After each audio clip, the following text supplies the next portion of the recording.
자, 이제 교재 312페이지 용도 지역에 관한 주제 살펴드리겠습니다. 자, 다시 기본 가셔야 돼. 지금 이제 항상 토지마다 깔려 있다라고 하는 필수적인 관리 계획을 용도 지역이라고 부르게 됩니다. 자, 근데 용도 지역도 기본 틀은 뭐야? 관리 계획의 일종이다. 여기서부터 얘기가 시작이 되는 거예요.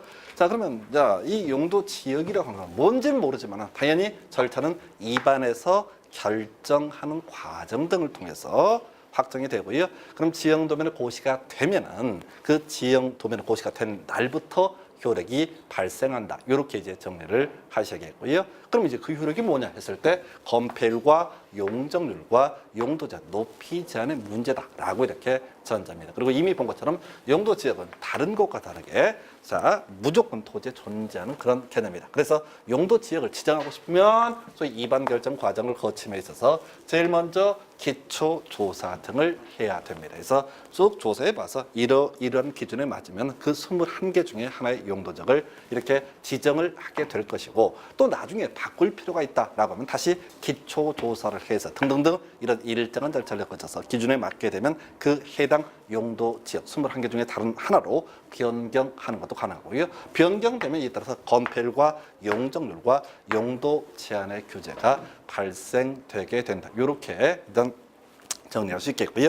우리 교재 312페이지 보겠습니다. 의 보니까 하여튼 길면 뒤쪽 봐야 돼. 자, 뒤에 뭐라고 돼 있어? 도시군 관리계획으로 결정하는 지역 나와 있죠? 그럼 이렇게 기억하는 거지.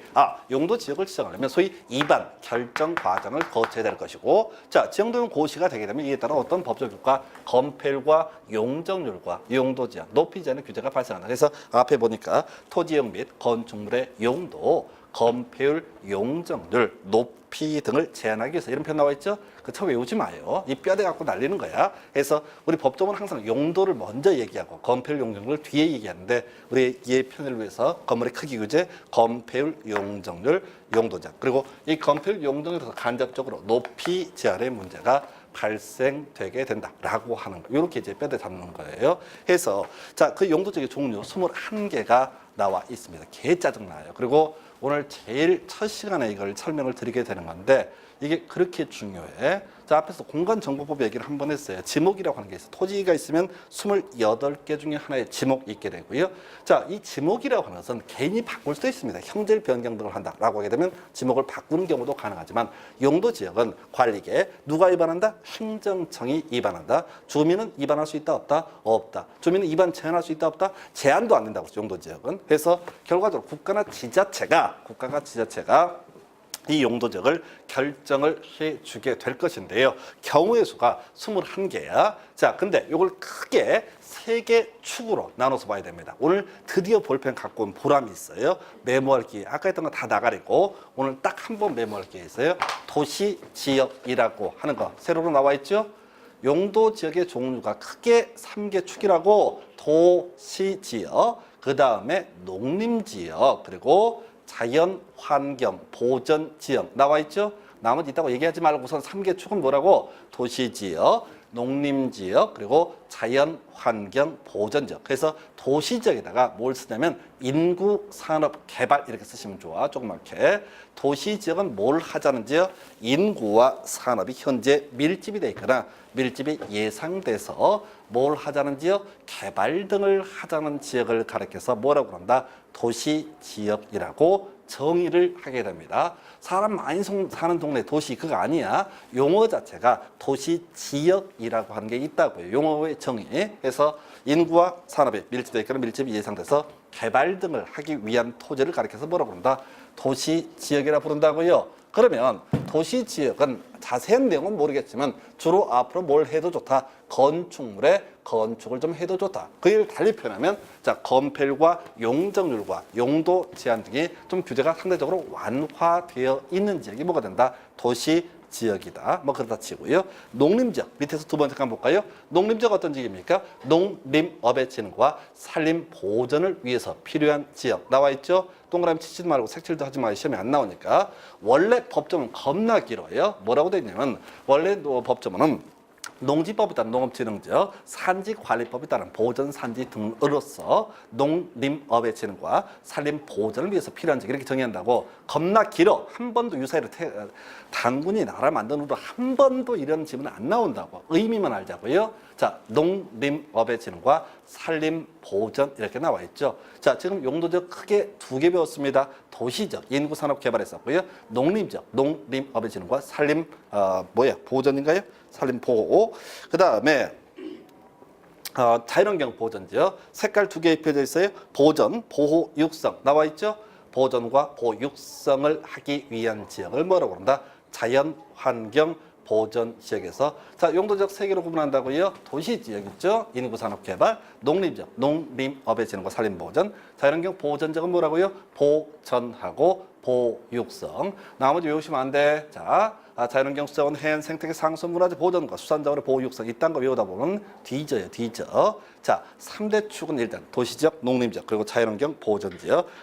26회 때인가요? 학계론에서 자연환경 보전지역이 한번 쟁점이 됐었죠. 그래서 자연환경 보전지역이란 자연환경 수자원 해안 생태계 상수 문화재 보전과 수산자원의 보호 육성을 위해서 필요한 지역으로서 도시지역의 일부이다 해서 틀리게 뽑았던 바가 있습니다. 그래서 아니지. 자연환경 보전지역은 도시지역의 일부가 아니라 뭐라고요? 도시지역에 대응하는 개념이죠. 그래서 도시지역, 농림지역, 자연환경 보전지역 이게 용도 지역의 3대 축이라고요. 일단 뼈대 잡으셨어요.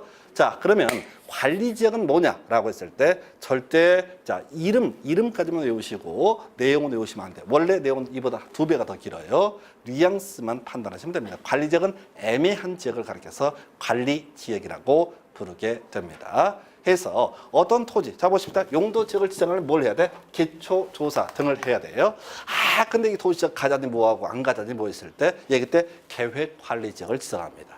자, 조사해보니까 농림지역 가자니 뭐하고 안 가자니 뭐 있을 때 이때는 생산관리지역을 지정합니다. 한편 어떤 지역을 조사해보니까 자연환경 보전지역, 보전 보육성도 필요한 것 같기도 하고 아닌 것 같기도 하고 했을 때 뭘 지정한다?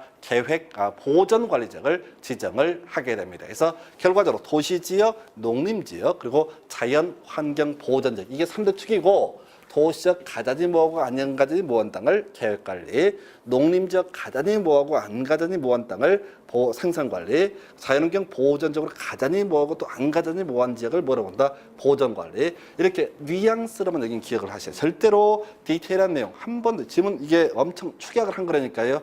길어서 시험에 내지 않습니다. 대신 뉘앙스는 알고 있어야 돼요. 자, 그러면 일단 크게 봐서 행위자 나중에 건필 용도전을 따로 공부해야 되는데 일단은 여기서 보십시다. 가장 베이스 도시지역, 농림지역, 자연환경 보전지역 중에서 셋 중에서 가장 규제가 센 땅은 미리 외워요. 자연환경 보전지역이 가장 규제가 셉니다. 나중에 자세한 내용 볼 거예요. 자, 그럼 응용 들어가야 돼요. 자, 관리지역은 계획관리와 생산관리, 보전관리로 구분을 할 수가 있습니다. 이 중에서 가장 규제가 센 땅은 뭘까요? 보전관리. 왜? 얘는 자연환경 보전지역과 유사하다고 그랬으니까. 그 다음에 생산관리가 될 테고 그 중에서 가장 개발의 개연성이 있는 땅은 계획관리. 이렇게 뼈대 잡아주실 거. 자, 그리고 이제 도시지역 세분된 걸 이제 분석을 해야 돼. 도시지역은 어떤 지역? 인구, 산업, 개발 이렇게 지적을 해드렸습니다. 인구와 산업이 밀집되거나 밀집이 예상돼서 개발을 하지 않는. 개발이 뭐야? 건축물의 건축이 가장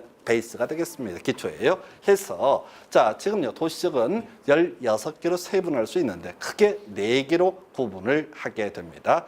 해서 주, 상, 공, 녹 이런 식으로 이제 외우시는데 일단 주거지역은 단순화시켜서 주로 주거용 건물 위주로 시야를 지어라라고 국가나 지자체에서 지정해 놓은 땅을 주거지역, 상업지역은 상업용 건물 위주로 지어라, 공업지역은 공업용 건물 위주로 지어라, 그리고 녹지는 상대적으로 개발을 억제하는 토지다. 이렇게 정의를 하게 됩니다. 해서 지금 이제 세분화된 종류를 볼 텐데 크게 가야 돼. 도시지역 16개인데 그걸 크게 다시 4개로 구분하면 주상, 공, 녹으로 구분할 수 있다. 자, 한편 주거적은요, 총 6개. 다시 크게 3개로 분류하면 전, 일, 준 이렇게 구분하게 됩니다. 그래서 전용 주거, 일반 주거, 준 주거 이렇게 세 분의. 여기 이름에 너무 현혹되지 마세요. 뭐 최서원이면 어떻고 최순실이면 어떻겠습니까? 자, 별 의미 없다고. 이 용어 자체에 막 현혹이 되었고 이게 왜 전용 주거 지역은 양호한 주거 환경일까? 자, 일반 주거 지역은 왜 편리한 주거 환경일까? 아무 의미 없어 그냥 만들다 보니까 이렇게 된 거야. 종류를 나누다 보니까 이렇게 도시역이 16개가 된 것에 불구하고, 그러니까 아이 하나가 예를 들어 이런 얘기 합시다. 어떤 집구석에 애가 16명이야. 어마어마한 집안이죠. 그때 애 새끼 태어날 때마다 이름을 다 지었을 거란 말이야. 지을 때마다 나름의 의미를 부여했을 거라고. 오래 살아라부터 시작해 돈 많이 벌어라 등등등. 근데 막상 실질적으로 걔 16명을 섞어놓고 보면 그게 그거란 말이죠. 해서 이 용어 자체 너무 진지하게 가지 마시고, 이게 말 그대로 구구단이야. 개 짜증나. 이거 이제 하기 싫어 죽겠고 할 때마다 그런 분도 있어. 내가 삼수인데 이걸 해야 되겠냐고. 삼수도 하셔야 돼. 닥치고. 모든 얘기 시작은 용도 지역부터 시작이 됩니다. 자, 하여튼 다시 분석하면 전용 주거지요. 1종과 2종 구분하고요. 단독주택 중심으로 주로 지어라 라는 땅이 제1종 전용 주거죠. 공동주택 중심이다 라고 하는 것이 제2종 전용 주거죠. 그러니까 내가 땅 갖고 있는데 내 땅을 제2종 전용 주거로 지정을 해놨어. 그러면 나는 거기서 주로 어떤 거? 공동주택을 지을 의무가 있다. 건물 짓고 싶으면 그렇게 지어라. 이런 취지가 되겠네요. 자, 일반 주거지요. 1, 2, 3종으로 분류가 되죠. 저층, 중층, 중고층 이렇게 구분하고, 이때 저층은 시험에 안 나오는데 배경 설명으로서 4층 이하를 의미합니다. 그래서 나중에 아파트는 5개층 이상의 주거 용도로 쓰이는 것을 얘기하고요. 해서 1종 일반 주거지역은 아파트 설치가 금지가 된다. 뭐 이런 해석도 할 수가 있는데, 이거 시험에 한 번도 안 나왔어요. 30년 동안. 뭐 그렇다 치고 지금 2종 일반 주거지역 중층, 3종 일반 주거지역 중고층 이렇게 구분을 하게 됩니다. 한편 준주거지역, 주거 기능 외에 상업 업무 기능의 보완이 필요한 지역 이렇게 정의를 하고 있고요. 자, 여기서 준주거, 자, 어떤 토지를 주거 용도로도 활용할 수 있고 상업 용도로도 활용할 수 있다라고 했을 때, 이때는 사람들이 아마도 주로 어떤 용도로 상업 용도로 활용이 될 것이다. 돈을 더 많이 가치가 있으니까. 그래서 나오게 되는 얘기, 이 준주거 지역이라고 하는 거 나중에 규제할 때 상업적과 유사하게 취급을 하게 됩니다. 나중에 건축법을 봐도 상업지역 할 때는 꼭 준주거지역이 같이 튀어나오는 게 일반적인 패턴이에요. 그래서 자, 이렇게 주거지역 전, 일, 준 크게 3개, 그리고 전용 주거는 1종과 2종 2개, 일반 주거는 1, 2, 3종 3개로 구분할 수 있다. 이렇게 되어 있고요. 상업지역가 바꿔요. 중심상업지역. 절대 잊지 마요. 어마어마한 땅이죠. 중심상업지역. 엄청 비싼 땅이고 고층, 고밀도 개발이 가능한 지역이다. 자, 그 다음에 일반 상업지역 거의 비슷한 지역입니다. 그래서 가장 비싼 땅이 뭐가 되고 중심상업지역이고, 그보다 조금 처지는 지역이 뭐가 된다? 일반 상업지역. 지금 이제 그 목적, 지정 기준까지 다 외우려고 하면 끝이 없고요. 이름 익숙해지는 게 필요합니다. 자, 그러고 보면 근린상업지역과 유통상업지역 나와 있는데, 근린상업지역 그냥 재래시장 생각하면 좋아요. 재래시장. 유통상업지역은 도매시장을 생각하면 좋습니다. 그래서 재래시장과 도매시장 어디가 더 건물이 높습니까? 도매시장이 훨씬 더 높죠. 그래서 나중에 항비 제한을 분석을 하게 되면 유통상업지역이 근린상업지역보다 고밀도 개발이 가능하다. 이런 것들도 판단할 수 있습니다. 그래서 자 옛날에 문제 구성할 때 이런 거 나왔어요. 이 상업지역은 전, 일, 준으로 구분한 데서 틀리게 나왔던 적도 있습니다. 좀 유치한 질문인데, 지금 공업지역도 전일준이고 아까 우리 주거지역도 전일준이었었거든요. 그래서 상업지역은 4개, 중심, 일반, 근린, 유통 이렇게 봤었고, 공업지역 전일준, 주로 중화공업, 전용공업지역, 환경을 저해하지 않는 공업, 일반 공업지역, 그리고 준공업지역은요 경공업 외 주거, 상업 기능의 보완이 필요한 지역 이렇게 정의를 한단 말이에요. 해서 우리가 이제 상업지역 하면 항상 준주거 따라와야 되고 같이 또 준공업도 따라와야 됩니다. 해서 이렇게 공업지역까지 살펴봤고요. 녹지, 자, 생보 뭐 이런 순서로 하는데, 자연 녹지 겁나 길어요. 이제 어차피 이거는 의의는 시험에 안 나와. 대신 뉘앙스는 알고 있어요. 자연 녹지, 거기서 제한적 개발 이런 표현 쓰거든요. 생산 녹지, 개발 유보, 보존 녹지, 보존 이런 게 키워드라고 해서 녹지 3개 중에서 가장 규제가 센 땅은요 보존 녹지가 되게 되는 겁니다. 나중에 이제 이게 더럽게 헷갈리는 게 뭐냐면 자연, 환경, 보전지역 이 용어 때문에 자연 녹지가 규제가 센지 보전 녹지가 규제가 센지 이게 가물가물해지게 돼요. 당연히 자연환경 보전지역은 자연하자는 게 아니라 보전하자는 것이죠. 그래서 보전 녹지가 더 규제가 세다 해서 자 이런 식으로 해서 도시적 16개, 관리지역 3개, 그리고 농림과 자연환경 보호전지역 총 합치면 총 21개의 경우수 이게 바로 용도 지역의 경우의 수가 되겠습니다. 그래서 토지가 있으면 국가에서는 아까 자 관리계획 중에서 용도지역 무조건 들어간다고 했어요. 그래서 토지가 있으면 소위 입안 결정 과정 등을 통해서 어떻게 한다? 이 21개 중에 하나의 용도적을 지정을 하게 되고요. 이 지정되게 되면 자, 지정면을 고시가 된 날부터 발생하는 법적 효과, 건폐율과 용적률과 용도 제한 등의 규제가 발생이 되게 된다. 이렇게 기억을 해 주시라. 그래서 이게 제일 너무너무 힘들어요. 그래서 용도적 종류 따져먹는 거. 그래서 자, 지금 보통 이제 옛날에 이런저런 얘기 하다 보면은 사람들이 그런 얘기를 하게 됩니다. 땅 좀 갖고 있다. 그러면, 뭐, 밑도 끝도 없이 못 배운 티 내는 사람들 무조건 뭐라고 그래? 몇 평인데? 라고. 없이 사는 티 내면 안 됩니다. 용도 지역을 물어봐요. 용도 지역을. 우리 어머니도 지금 몇천 평 땅 갖고 있어요. 그럼 내가 재벌이냐? 아니야. 그 평당 2만 원이니까 15,000원이야. 몇천 평이면 뭐해? 그거 아무 쓸모도 없는 거지. 시골에. 자, 그래서 거기는 자연환경 보호전지요. 근데 만약에 상업적이다. 그럼 명동 뭐 몇천에서 억대까지 간단 말이에요. 땅값이요. 그래서 모든 토지에는 항상 뭐가 있고 용도 지역이라고 하는 거 21개 중에 하나가 있게 된다고요. 그래서 나중에 보게 되면 없어도 있다고 아예 법에서 의제를 하게 됩니다. 그래서 자, 그래서 앞으로 땅 얘기, 토지 얘기를 할 때는 무조건 무슨 얘기부터 해야 된다고요? 용도 지역이 무엇이고 문제를 구성할 때도 이 문제 토지의 용도 지역이 무엇이고 이 얘기부터 시작을 하게 돼 있다고. 그래서 이 용도 지역의 종류를 기억하는 것, 특히 처음 공부하시는 분이든 뭐 두 번째로 간에 이게 자연스럽게 이게 줄줄줄 외울 필요는 없어요. 근데 이 순서라든가 이 대강의 뉘앙스는 판단을 하고 있어야지 법조문을 읽어갈 때 문제가 터지지 않아요. 이 용도지역의 개념을 잡지 못하게 되면 뒤에 무슨 용도지역 하게 되면 뭐 감이 전혀 안 잡히는 거죠. 그래서 반드시 이런 게 이제 제일 따분한 거야. 뭐 임팩트도 없지, 포인트도 없지, 그냥 주구장창. 그래서 외운다고 해서 시험에 직접 나오는 것도 아니야. 이 중에 유일하게 시험에 나왔던 것은 계속 학계론도 그렇고 공법도 그렇고 유일하게 물어본 건 자연 환경 보전지역 보전하고 보육성 뭐를 모르지 보전 보육성도 그것도 못 외운다니까 자기 대가리 수준을 항상 생각해야 돼요. 이게 툭툭 튀어나올 수 있어야 되는데 언제든지 그때 키워드는 뭐라고요? 보전하고 보육성. 그리고 요즘에는 잘 안 내는 문제인데 옛날에 나왔던 문제 중에서 그렇게 나와서 16회 때 자연환경 틀린 걸 고르시오라는 문제에서 자연환경 보전지역은 자연환경, 수자원, 해안 생태계 상수 문화재 보존과 관광 차원의 개발 육성을 위해서 필요한 지역에서 이렇게 틀리게 뽑았던 적이 있다고. 수산 차원의 보호 육성이라고요. 근데 그걸 외우자는 게 아니라 보전하고 보호 육성 이게 맥시멈이라고. 더 이상을 외우는 건 아무런 의미를 가질 수가 없다. 어쨌든 지금 여기 용도지역의 종류, 토지 종류라고 하는 개념은 정말 숙지를 해 주셔야 됩니다. 너무너무 중요한 주제고요. 그리고 1년 내내도 돌아서면 잊어먹고 계속 반복하면서 얘기할 텐데 힘든 부분이 이게 하나가 되겠고. 자, 이제 그런 전제에서 313페이지 자 보게 되면은 뭐가 있어요? 도시군 관리계 용도지역 지정 절차 등 나와 있죠? 자, 해서 그래서 용도지역 지정 절차 원칙 보니까 용도지역을 지정 변경 세분 등을 하고자 할 때 도시군 관리계획으로 결정한다라고 돼 있죠. 도시군 관리계획으로 결정한다라고 돼 있단 말이에요.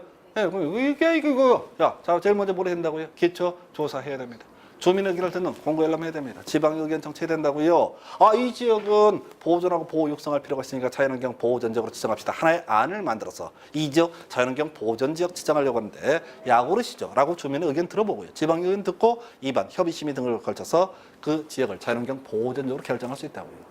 결정을 변경을 하고 싶어. 그럼 다시 입안 결정 절차 거치게 된다. 뭐 이런 얘기가 되겠고. 그 다음에 이제 거의 동그라미 두 번째. 요게 이제 출제 포인트인데 요즘엔 너무 유치해서 안 내고 있어요. 용도지역 중복하여 지정할 수 없다. 없다인데 옳은 표현이 없다. 자, 용도 지역은 21개 중에 하나만을 지정할 수 있다고 그랬어요. 그래서 이게 이제 학교론 정책론 영역에 가게 되면 그 이제 부의 외부 효과를 제거하기 위한 수단으로서 소위 지역 지구제를 논하면서 그때 맨날 나오는 게 용도적 지구를 묶어서 지역 지구제로 부르거든요. 학교론에서. 자, 그때 하는 소리 중에 하나가 이거야. 용도 지역끼리 중복하여 지정할 수 있다. 틀린 표현. 안 돼요. 용도 지역은 21개 중에 오직 하나만을 정하는 거야. 바로 비교해 볼까요? 밑에 가봐요. 거기 이제 행위제한 내용을 보니까 일종 전용 주거적 건폐율 50에 용적률 100% 나와 있죠? 나와 있죠? 아, 비교하는 거예요. 자, 그리고 제일 밑에 자연환경 보호전적 20에 80 나와 있죠? 개판이잖아. 어떤 토지가 일종 전용 주거지역이면서 자연환경 보호전적이라고 쳐봐. 그럼 건폐를 얼마를 적용할 거야? 할 말이 없어지는 거예요. 변경하는 건 가능합니다. 근데 어떤 토지가 일종 전용 주거이면서 자연환경 보호전적이다. 이런 건 논리적으로 성립할 수 없다고요. 그래서 용도 지역끼리는 중복하여 지정할 수 없다라고 하는 그런 쟁점이 나오게 되는 거예요. 그래서 요즘에는 이제 우리 공법 영역에서는 좀 출제가 더딥니다. 워낙 쉽기 때문에 비교해서 나중에 용도 지구는 할 수도 있고 안 할 수도 있다고 그랬었죠. 그러면 용도 지구는 어떻다? 중복하여 지정하는 것도 가능하다 이런 해석을 하게 됩니다. 그래서 그러니까 우리가 이제 용도 지역 중복 지정 안 된다라고 하는 거, 이게 일단 포인트가 되겠고, 나중에 용도 지구끼리는 자, 이건 꼭 지정해야 되는 게 아니라 높이 제한할 필요가 있으면 고도 지구 지정하고, 용도 제한할 필요가 있으면 특정 용도 제한 지구를 또 지정하고, 이런 식으로 중복 지정하는 것도 가능하다. 반드시 지정할 필요는 없지만 중복 지정도 가능하다. 용도 지역은 반드시 지정해야 되지만은 중복 지정은 안 된다. 21개 중에 오직 하나만을 지정할 수 있다. 이렇게 잡아주실 것. 자, 그 다음에 이제 특례라고 해서, 자, 이게 또 시험에 뜨죠. 이것도요, 지금 양을 너무 많이 늘려놨는데, 하여튼 여기서 보겠습니다. 다시요. 자, 토지가 있습니다. 그럼 제일 먼저 국가에서는 땅이 생기면은 제일 먼저 뭘 해야 돼? 용도 지역을 지정을 해줘야 됩니다.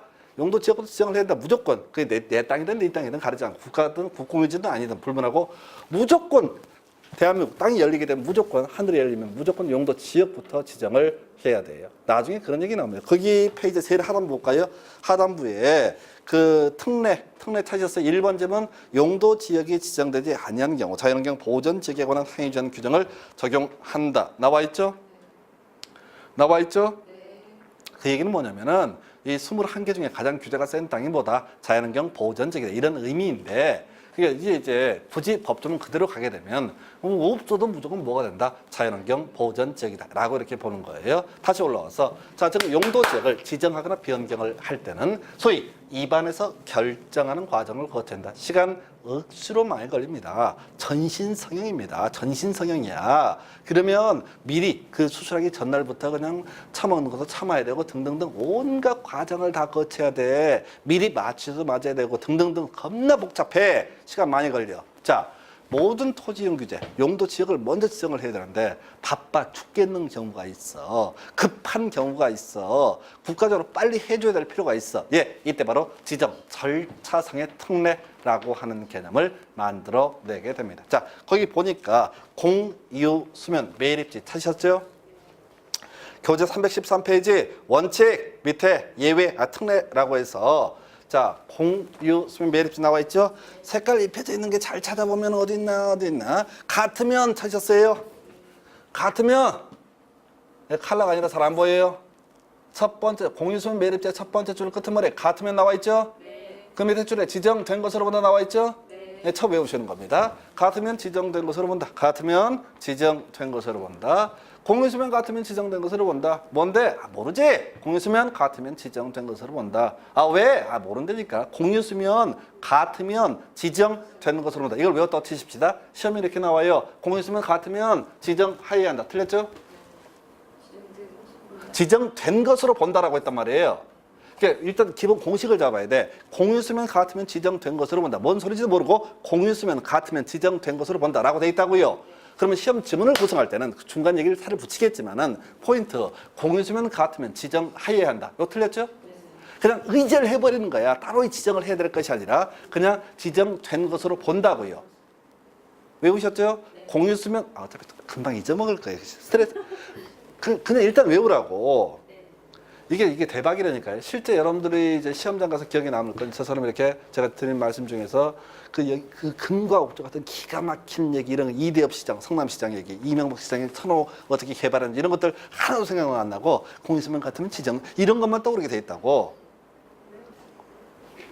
공유수면 같으면 지정된 것으로 본다. 거기서 제일 중요한 키워드가 뭐라고요? 지정된 것으로 본다. 핵심은 그거예요, 핵심은. 물론 같으면 제일 중요한 이슈, 법적인 의미는 있지만 시험 문제 구성할 때는 복잡하게 내지 않아. 해서 자 볼까요? 공유수면, 자 바다입니다. 바다 메꿔, 육지가 있고 바다가 있고 바다를 메꿨습니다. 그럼 제일 먼저 뭘 해야 돼? 용도 지역을 지정을 해줘야 됩니다. 용도 지역을 지정을 해야 된다고요? 어떤 절차? 입안에서 결정하는 절차를 거쳐서 용도 지역을 지정을 해줘야 됩니다. 그래서 바다 메꾸고 나서 한 5년쯤 지나서 물어봅니다. 잡초가 무성히 자라고 있어. 뭐하냐? 이제 바다 메꾸는 뭐하는 짓거리냐? 지금 용도적 지정 중이야. 이지랄 한다고. 용도적 지정하는 게 어렵다고요. 아까 토지적 성평가, 환경성 검토, 뭐 재취약성 부서 뭐 이런 거 해, 그거 한 건에도 몇 년씩 걸린다고요. 우리 옛날에 그 이명박 정부 때 4대강 할 때 제일 문제가 됐던 것이 그 절차를 다 생략을 해버린 거야. 특례조항을 다 만들어가지고. 그러면 안 돼요. 그 기본 법 체계하에서 환경성 검토 이런 것들 하게 되면 그 환경성 검토 한 번 들어가면 그것만 4년 걸려요. 이게 환경에 어떤 영향을 미칠지 어떻게 알아? 뒤지게 연구해야 되죠. 그래서 그런 절차를 특례조항이 없으면 4대 강의 보고 사업 진행 자체가 안 되는 거예요. 자, 용도 지역도 마찬가지예요. 제대로 하려면 10년 걸립니다. 근데 바다 메꾸는 거 뭐 하는 짓거리냐? 욕 먹으면 안 되잖아요. 그래서 혹시 바다를 메꿀 때 아무 이유 없이 메꾸지는 않겠죠. 여기 뭐가 있을 거라고요? 매립, 목적이라고 하는 것이 있겠죠. 이웃하고 있는 토지에는 뭐가 있을 것이다? 용도 지역이 있겠죠. 용도 지역의 기준점, 내용이라는 게 있다는 얘기죠. 예를 들어서 얘기가 좀 단순하게 도시지역이다. 그러면 인구산업 개발이라고 그랬었죠? 근데 여기다가 자 주택 용지를 개발을 하고자 한다. 택지 개발지구를 지정. 주택 용지를 위해서 바다를 메꾼다. 그럼 같다고 보는 거죠? 용도 지역의 내용하고 매립 목적이 똑같죠? 똑같으면 어떻게 한다? 이때는 그냥 도시적으로 지정된 것으로 본다. 근데 이렇게 예시 지문까지 나오지도 않아. 시험 지문 이렇게 나와요. 공유수면 같으면 도시군 관리계획으로 용도 지역을 지정해야 된다. 라고 해서 틀리게 뽑아요. 다르면 어떻게 돼요? 다르면 혹시 입안 결정 과정 거치는 거야. 잘 모르겠으면 입안 결정 과정. 반만 같으면 입안 결정 과정. 무조건 이렇게 하는 거예요. 같았을 때는 어떻게 한다? 지정된 것으로 본다. 그래서 시험 문제를 구성할 때는 틀린 것을 고르셔든 옳은 것을 고르셔든 항상 공유수면 같으면 이걸 갖고 답을 뽑아요. 옳은 것을 고르시면 공유수면 같으면 지정된 것으로 본다. 틀린 것을 고르시면 공유수면 같으면 지정하여야 한다. 도시군 관리 절차를 거쳐야 된다. 라는 식으로 틀리게 구성을 하게 됩니다. 되셨죠? 이게 이제 한 4, 5년에 한 번씩 나온 답이에요, 이게. 공유수면 같으면 지정된 것으로 본다. 생각하지 마세요. 경우에서 이걸 막 응용하는 문제도 생각하지 마세요. 지금 여러분들은 모든 문제를 소화하는 게 아니라 기본적인 문제, 평균적인 문제, 15일처럼 극단적으로 내는 문제 대모하는 문제 말고 남들 개나 소나 붙을 때 그냥 살짝 걸쳐갖고 나도 모른 척 어떻게 붙었냐? 그냥 기본서 30번 읽었어. 뭐 이렇게 개구라치는 그런 식으로 가는 거예요. 그런 식으로. 자, 그리고 또 하나만 더 가볼까요? 자, 개별법 중에서 거기 택지 개발 지구 나와 있죠? 도시 지역으로 결정 고시된 것으로 본다. 나와 있죠? 그리고 그 밑에 이제 국가산단, 일반산단, 도시첨단산단, 도시 지역으로 결정 고시된 것으로 본다. 2개 나와 있는데요. 실제 우리 시험 용에서는 택지 개발 지구 요거만 유일하게 답입니다. 자, 보십시다. 도시적인 의미가 뭐 있었죠? 도시적이 어떤 지역? 인구와 산업이 밀집이 되어 있거나 밀집이 예상돼서 개발 등을 하자는 지역이 뭐가 된다? 도시 지역이라고 그랬었죠? 그죠? 그러면 자, 택지 개발 지역은 뭐야? 인구의 집중을 예상할 수 있는 지역. 그다음에 국가산단, 일반산단, 도시첨단 산단이라고 해서는 산업의 집중을 예상할 수 있는 지역. 이런 취지라고요. 해서 어떤 지역을 조사해 보나마나 얘는 입안 결정 과정 거죠. 무조건 도시적이 될 것이 너무나 명백합니다. 그럼 어떻게 한다고요? 당연히 입안 결정 과정을 거쳐야 돼요. 근데 빨리 신도시 만들어야 되거든. 택지 개발지구. 빨리 공단 만들어야 되거든. 그러면 거기는 특별히 어떻게 하자? 그냥 도시 지역으로 결정 고시된 것으로 보자. 해서 지금 딱 두 개만 끊어가면 공유수면 같으면 지정된 것으로 본다고 택지 개발지구 도시적 결정구역 이제 딱 여기까지만 사실 외우면 돼. 지금까지 시험 문제는. 근데 혹시나 싶어서 국가산단, 일반산단, 도시첨단산단도 도시 지역으로 결정 고시된 것으로 본다라고 해서 다시 전체 그림 가볼까요? 자, 용도지역은 뭡니까? 관리계획. 관리계획은 뭐야? 자, 절차가 입안 결정 과정을 거치게 됩니다. 그런데 자, 지금 공유수면 같으면 지정된 것으로 본다라든가 택지 개발지구 인구의 집중을 예상할 수 있죠. 국가산단, 일반산단, 도시첨단산단은 특별히 도시 지역으로 결정 고시된 것으로 본다. 요 얘기 요렇게 정도. 그 중간 얘기는 지금 안 볼 거예요. 다음 주에 얘기할 거예요. 그 밑에 행위제한 나와 있죠. 자, 용도 지역에 따른 건폐율, 용적률, 용도 제한 등 자, 조례에 따른다. 자, 요건 이제 어디에서 중개사법이 주로 논의가 되죠. 중개사법 가게 되면 확인 설명서 영역에서 자, 나오는 게 용도 지역, 지구 구역, 그 밖에 도시군 관리 계획 등 개업 공인중개사가 토지용 계획 확인서를 확인해서 작성한다. 소위 기본 확인사항으로 분류하고 있고요. 그때 자, 건폐율, 용적률은 시군 조례를 확인해서 쓴다. 뭐 이런 것들을 나중에 중개사법 영역 중요한 출제 포인트가 되게 됩니다. 자, 그렇다 치고 여기서는 자, 건폐율과 용적률 숫자 외우셔야 돼. 해서 보니까 이게 이제 건폐율 556657 나와 있고요. 상업지역 9878, 공업지역은 777, 녹지 이하로 주로 20% 이하인데 계획관리지역 40% 이하라고 되어 있고요. 용적률은요 100%, 150, 200, 250, 300, 500 이게 주거적이 6개. 상업지역 1500, 1300, 900, 1100, 공업지역 300, 350, 400, 녹지는 100, 180 이렇게 되어 있고요. 도시적 외지역 주로 80% 이하인데 계획관리지역 100% 이하라고 되어 있죠. 해서 이게 거의 10년에 9번 정도 출제가 되는, 거의 한 해도 거리지 않고 출제가 되는 그런 이슈가 될 텐데, 이게 이제 이게 날씨 흐린 날 뭐죠?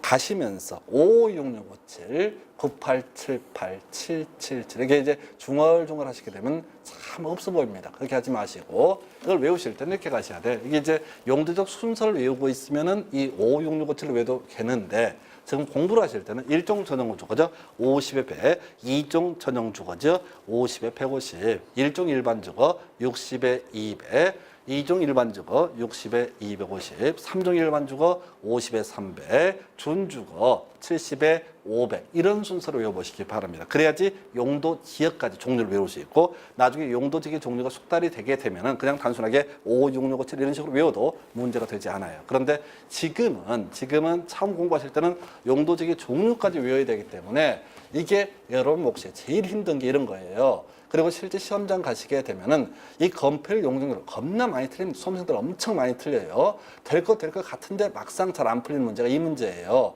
해서 이 건폐율 용적률. 자, 상업지역, 중심 상업지역 90에 1500, 일반 상업지역 80에 1300. 자, 그다음에 근린 상업지역 70에 900, 유통상업지역 80에 1100 나와 있죠. 해서 아까 재래시장이 근린상업지역, 유통상업지역이 도매시장 이렇게 봤단 말이죠. 해서 유통상업지역이 훨씬 더 자, 고밀도 개발이 가능한 지역이다. 이런 의미로 해석을 했으면 좋겠고요. 자, 공업지역 전일준 순서에 따라서 70에 300, 70에 350, 70에 400 이렇게 되어 있고요.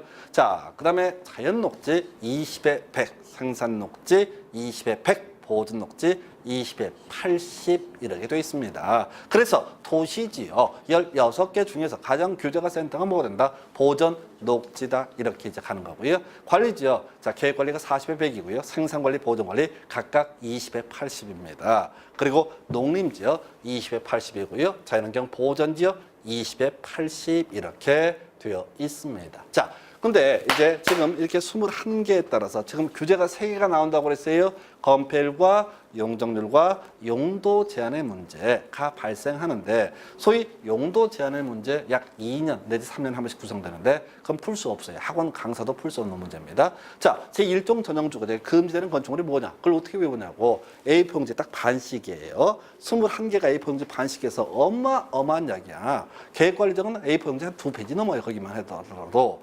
그래서 이건 뉘앙스로 가는 거예요. 예를 들어서 일종 전용 주거지역은 단독주택 위주로 지어라 라는 정도. 그다음에 이종 전용 쪽은 공농특. 그래서 상식으로 가는 건 별개의 문제로 용도 지역에 따른 건축물의 용도 제한 자체를 외우는 것은 불능입니다. 그럴 시간에 건필 용도를 더 숙지하시고 실수하지 않는 게 중요합니다. 그래서 거기 보니까 한번 분석을 한번 해볼게요. 자, 지금 농림지역 20에 80이고요. 자연환경 보존지역 20에 80이죠. 또 같네요. 또 같아요? 아니에요. 틀려요. 뭐가 틀리냐면 용도 제한이 다른 거예요. 다 쓸 수는 없지만 용도 제한이 다른 거예요. 예를 들어 자연환경 보호전역에서는 단독주택 설치할 수 있는데요. 자, 그 주변 환경에 피해를 주지 않고 자연환경에 뭐 피해를 최소화하는 범위 내세 예를 들어서 단독주택 이런 식으로 사족이 많아. IMB가 산속에다 집 짓는데 자연환경에 피해를 어떻게 안 줘? 그런 식으로 용도 제한에서 달라진다고요. 지금 농림지역, 뭐 자연환경 보호전적, 뭐 예를 들어서 또 생산 보존녹지도 다 똑같은 것처럼 보이잖아. 20, 80들을. 그게 아니라 뭐가 달라진다? 용도 제한에서 달라진다. 그래서 결과적으로 정리하게 되면 건폐율과 용적률과 용도 제한 요 세 가지 규제를 조합해서 경우의 수를 만들다 보니까 몇 개? 21가지 경우의 수가 나오게 된다. 그게 바로 용도 지역의 경우의 수다. 이렇게 기억을 하셔야 돼요. 더 어려워요. 해서 일단은 시험용으로 이 페이지에서는 특례까지 가볼까요? 지금 도시 용도지역이 지정되지 않으면 자연환경 보존지역 나와 있고요. 그 다음에 도시 지역이 세분되지 않게 되면 보전 녹지 나와 있죠. 그 다음에 관리지역이 세분되지 않으면 뭐라고요? 보전 관리. 자, 이 세 개가 법조문에 나와 있는 순서이거든요. 이 셋 중에서 주로 답을 뽑는 게 뭘까요? 한번 찍어봐요. 이게 법조문 순서라고요. 1번 용도 지역이 지정되지 않게 되면 자연환경 보존지역, 2번 도시지역이 세분되지 않게 되면 보전 녹지, 3번 관리지역이 세분되지 않게 되면 보전 관리 이렇게 되어 있다고요. 법조문 순서가. 그러면 1번, 2번, 3번 중에서 과거에 답을 뭘 뽑았을까요? 찍어보라고 출제위원 입장에서. 그러니까 평생 수험생이에요. 수험생. 보존 녹지. 그러니까 아니라니까. 보존 관리 나와 있죠? 왜 예를 냈을까요? 지금까지 시험에서 유사 이래로 계속 예 세 개가 나오는데 틀리거나 맞거나 답을 뽑을 때는 관리적이 세분되지 않으면 보존 관리 옳은 걸 고르셔 답이고요. 관리적이 세분되지 않으면 계획 관리 틀린 걸 고르셔 답이고 관리적이 세분되지 않으면 생산 관리 틀린 걸 고르셔 답이라고. 뭔 얘기인 거 아니? 자, 앞으로 이제 공부해 갈 때 테크닉인데요. 어떤 주제가 나와 있잖아요. 하나, 둘, 셋, 넷, 5개 나와 있잖아요. 그죠? 그럼 제일 5개가 중요해요. 5번째가. 5번째가 중요해요. 공법은 엿먹으러 낸다고. 그러니까 지금 저는 이제 거꾸로 수험생 교재 만들 때는 웬만하면 제가 제일 뒤에 있는 걸 제가 앞으로 당겨요. 택지개발지구가 그런 케이스예요. 제일 뒤에 있어요. 나머지 엄청 길고 복잡하고 제일 뒤에 택지개발지구 숨어 있다고. 그럼 출제위원들은 택지개발지구 제일 밑에 있는 것만 끊임없이 낸다고. 왜? 법조문 순서를 공부하는 적이고. 그러시면 안 된다고. 이것도 그래요. 다 똑같은 내용이야. 용도지역이 지정되려면 자연환경 보존지역, 도시지역이 세분되려면 보전 녹지, 관리가 세분되려면 보존 관리. 근데 출제들이 매년 님들 계속 내는 게 아니라 2년에 3년에 한 번씩 낸다고. 그중에서 제일 뒤에 숨어있는 자식이 누구야? 관리지역이 세분되지 않았을 때 이거라고. 그러니까 출제는 그걸 끊임없이 답을 내고 여기서 10몇 년을 통계를 뽑게 되면 얘들은 관리만 사랑해. 편해, 얘를 특별히. 아니, 요거는 이제 제가 계속 수업을 이제 설명을 드리면서 왜 이런 것들을 계속 내왔는지 모르죠. 올해는 또 도시 용도지역이 정하지 않으면 자연환경 보존 이렇게 나올 수도 있는데 일단은 구조를 보셔야 됩니다. 구조를. 법조문의 구조를 제가 설명을 중간중간에 드리게 될 테니까 이렇게 되고요. 자, 지금 이제 이렇게 해서 용도 지역에 따른 행위 제한. 지금 뭘 보셨어요? 건폐율하고 용적률을 공부하셨어요. 예, 그리고 이제 용도 제한을 공부해야 되는데 이 내용은 314페이지에 건축물의 용도 분류라는 게 나와 있어요. 그 제목이 좀 잘못 입혀져 있는데 요거는 이제 다음 시간부터 이어서 설명을 드리겠습니다. 자, 오늘 여기까지 하겠습니다. 수고했습니다.